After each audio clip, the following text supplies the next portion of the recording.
বিসমিল্লাহির রহমানির রহিম। মঞ্চে উপবিষ্ট সম্মানিত শিক্ষকবৃন্দ এবং মঞ্চের সামনে উপস্থিত আমার প্রাণপ্রিয় শিক্ষার্থী সবাইকে জানাই আমার পক্ষ থেকে শুভেচ্ছা এবং আমাদের যে অতিথি আছে তাদেরকে জানাই আমার পক্ষ থেকে সালাম। আসসালামু আলাইকুম। সম্মানিত শিক্ষার্থী, আমাকে তো সবাই চেনে, আমার বলার কিছু নেই। তারপরও সর্বশেষ যেহেতু আজকে বিদায়ী কথা কিছু তুলে ধরার জন্যই মূলত আমাকে ডাকানো।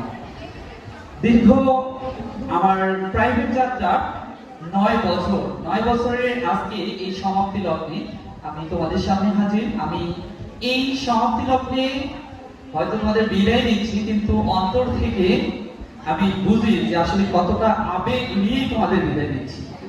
আমাদের এই 9 বছরের যাত্রায় আমি অনেক প্রতিকূলতার মধ্য থেকে হাজারো শিক্ষার্থীকে জমার এবং দেবগঞ্জ উপজেলা থেকে আমি বিভিন্ন ভাবে পড়িয়ে বিভিন্ন প্রতিষ্ঠানে তাদের পড়ানোর সুযোগ করে দিচ্ছি। এবং আমার অনেক শিক্ষার্থী আছে এখন এমবিবিএস ডাক্তার হয়ে যাচ্ছে। তারা অনেকে আমাকে ফোন দেয়, দিয়ে বলে যে ভাইয়া স্যার, এটাই ভালো লাগে। আর এই অর্জন হয়তো আমি এখানে আসতে পারবো কিনা সেটা জানি না, স্বয়ং আল্লাহ প্রদত্ত হয়তো আমার এই যাত্রা ছিল। সেই আল্লাহ প্রদত্ত যাত্রার সূচনা লগ্নে আমাকে সাহায্য করছেন আমার শ্রদ্ধেয় আবুল কালাম আজাদ স্যার। আবুল কালাম আজাদ স্যারের গড়ানো ব্যাচ থেকে আমি মূলত এই প্রাইভেট যাত্রা শুরু করি। 2017 সালে প্রথম আমি আমার ফ্রেন্ডকে পড়িয়ে প্রথম বিদায় দিয়েছি আমি 2017 সালে।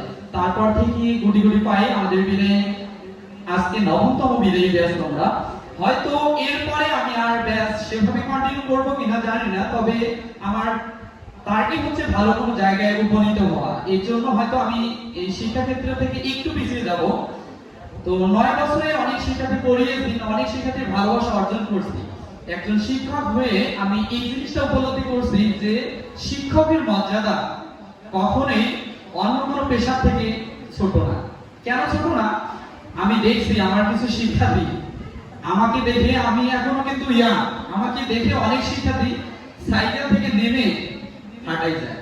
তার মানে কি আমি তখন ভাবি যে আমার এতটুকু যোগ্যতা অর্জন করতে পারছি। কিন্তু কিছু কিছু শিক্ষার্থী থাকে তারা মন থেকে টিচারদের শিক্ষকদের অনেক ভালোবাসে। তার মধ্যে আমারও অনেক শিক্ষার্থী আছে, আমি অনেক শিক্ষার্থীকে এভাবে লক্ষ্য করছি। তাদের প্রতি আমার অনেক ভালোবাসা থাকবে। আমি এখনো আমার যে শিক্ষক আবুল কালাম আজাদ স্যার, কখনো কোনো প্রোগ্রামে উনি না থাকলে আমার পূর্ণতা কখনো পাবে না, এটাই মনে হয়। তো তদ্রুপ আমি আশা করি আমার যে শিক্ষার্থী যেখানেই যাও না কেন, আমাকে অন্তত মনে না করলেও আমার শিক্ষক আবুল কালাম আজাদ স্যারকে একটু স্মরণ করবেন। আর সাথে তোমাদের যে শিক্ষক, প্রাতিষ্ঠানিক যে শিক্ষক, তাদেরকে একটু স্মরণ করে রাখবেন।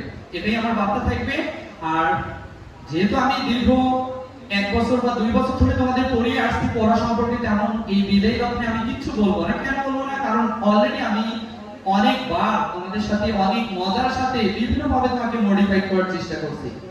তো যাই হোক, আমি যে জিনিসটা বলতে চাচ্ছিলাম, আমি মূলত একজন শিক্ষক হিসেবে কখনো টিচার ভাব নিয়ে চলিনি। আমার টার্গেট ছিল একজন শিক্ষার্থী হিসেবে আমি শিক্ষার্থীদের কাছে যাব, যে আমি একজন শিক্ষার্থী, সেও একজন শিক্ষার্থী, যাতে তার মনের কথাগুলো প্রাণ খুলে আমার সাথে শেয়ার করতে পারে।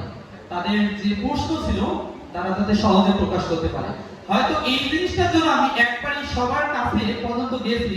এটাতে অনেকে পজিটিভ সাইড, অনেকে নেগেটিভ সাইড থেকে আমাকে অ্যাকসেপ্ট করে। তো আশা করব সবাই পজিটিভলি নেবে, কারণ এজ এ টিচার আমি অলওয়েজ ট্রাই করি আমার স্টুডেন্ট যাতে ভালো কোনো কিছু অর্জন করে সেটার জন্য।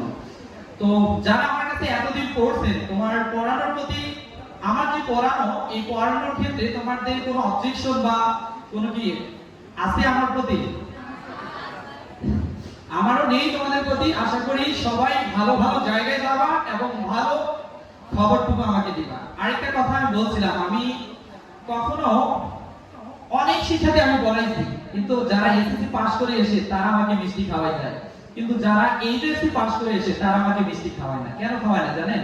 কারণ আমার শিক্ষার্থীরা ভালো ভালো জায়গায় যায়, তারা পড়াশোনা করে, তারা অ্যাডমিশনের কল্পনা নিয়ে ওই সময়টাতে ব্যস্ত থাকে। আশা করবো আমাকে মিষ্টি না খেয়ে অন্তত তোমরা যাতে তোমাদের পড়াশোনাটাকে ধরে রাখতে পারো, ভালো প্রতিষ্ঠানের সাথে যুক্ত থেকে ভালো ভালো ইউনিভার্সিটিতে ভর্তির জন্য অবশ্যই প্রিপারেশন গ্রহণ করো। আমাদের ডোমারে না থেকে ভালো ভালো জায়গায় রংপুর বলো, রাজশাহী, ঢাকা, ভালো ভালো জায়গায় গিয়ে পড়াশোনা করবো, এটা আমার বার্তা থাকবে তোমাদের প্রতি। সর্বশেষ আমি আর বেশি কথা বলবো না। এই দীর্ঘ 9 বছরের যাত্রার আমার আনুষ্ঠানিক প্রোগ্রাম মেবি এখান থেকে আমরা শেষ করতে যাব। আর যদি তোমাদের সাথে কোনো ভুল ত্রুটি হয়ে থাকে আমাকে ক্ষমাসুলভ দৃষ্টিতে দেখবে। সাথে আমার প্রোগ্রামকে সুন্দরভাবে উপস্থাপন আজকে পরিচয় করার জন্য যারা সহযোগিতা করলেন সবাইকে আমি আমার পক্ষ থেকে ধন্যবাদ জানাবো। তো প্রিয় শিক্ষার্থী, কষ্ট থাকলেও কষ্ট নিজের মধ্যে রেখে আনন্দের সাথে তোমাদের বিদায় দিচ্ছি। এই বিদায় যেন শুভ হয়, সবাই যাতে শুভভাবে ভালো ভালো জায়গায় উপস্থিত হতে পারি, কারণ ভালো ভালো জায়গায় অবস্থান করতে পারি, সেই কামনায় থাকবে।